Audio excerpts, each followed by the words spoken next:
Welcome to another episode of WaveFEA tutorials. This is your host Mac, and today we are going to talk about method to set up modal frequency response analysis in WaveFEA.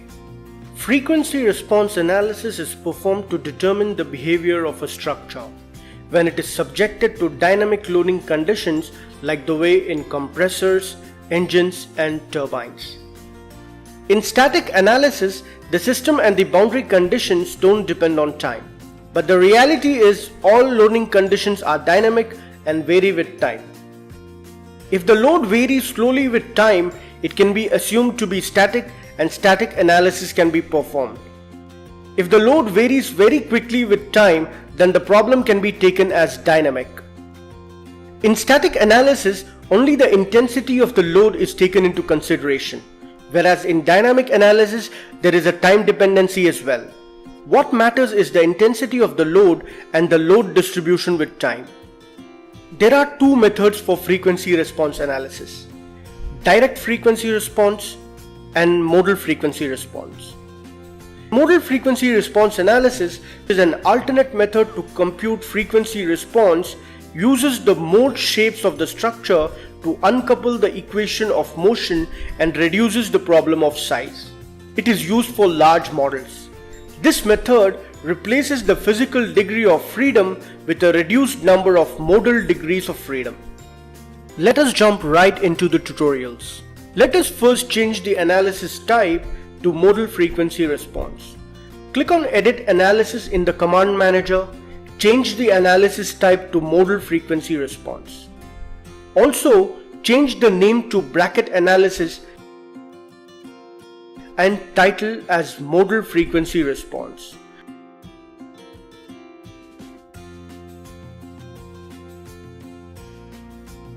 Check acceleration and SPC checkbox under nodal output controls. Let us now change the units of measurement to English system. We can now define the material. Click on Materials in the Command Manager.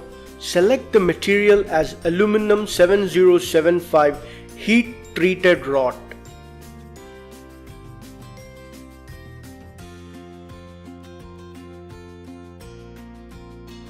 The idealizations can now be defined. Click on the idealizations in the Command Manager. Select Solid Elements and make sure Add to Analysis is enabled. We can now generate the mesh.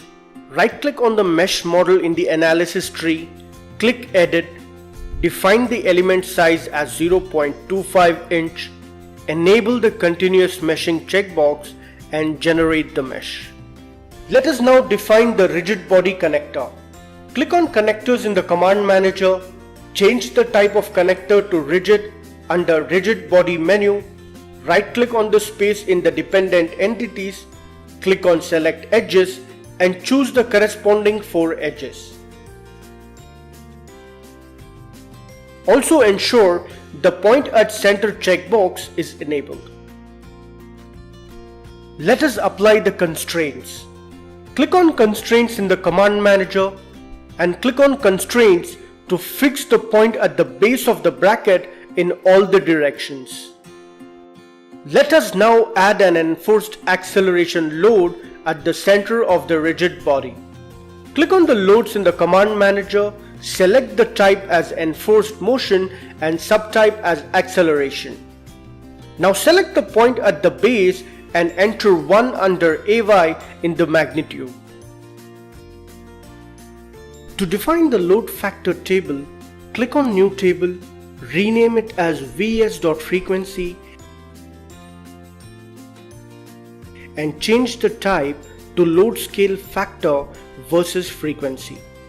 Enter the first row as 0 Hz frequency for a load scale factor of 1 and second row as 1 Hz frequency for a load scale factor of 1. Click on Show XY plot to view the plot.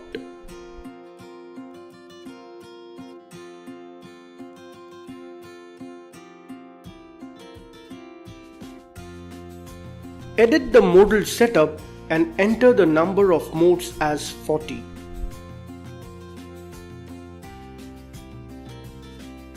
Edit the dynamic setup, enable the option cluster between modes, set the lower frequency as 100 Hz, higher frequency as 350 Hz, and number of points between modes as 10.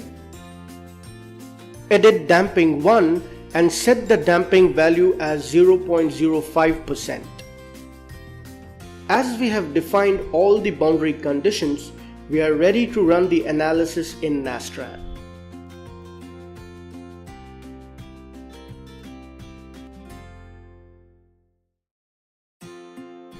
Once the solution is complete, right-click on the nodes under Bracket Analysis, select Query Display and hover over the hole in the bracket to view the coordinate of the node ID 1121 and make a note of it.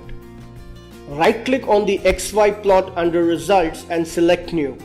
Change the results data to linear acceleration. Ensure the start set is at step 1 and end set is at step 19. Enter the node ID as 1121 and click Show XY plot. We can notice there is a large spike just after 200 Hz. This peak coincides with the normal modes analysis results, which is of 214 Hz. There is also a provision to save the XY plot by naming the plot and clicking on Save. This completes the Modal Frequency Response Analysis in WaveFEA. Thank you so much for joining us today. For more information, visit our website www.wavefea.com. You can also opt for a 30-day free trial of WaveFEA software by registering with us on our website. We will be back with more features and updates from WaveFEA. Thank you.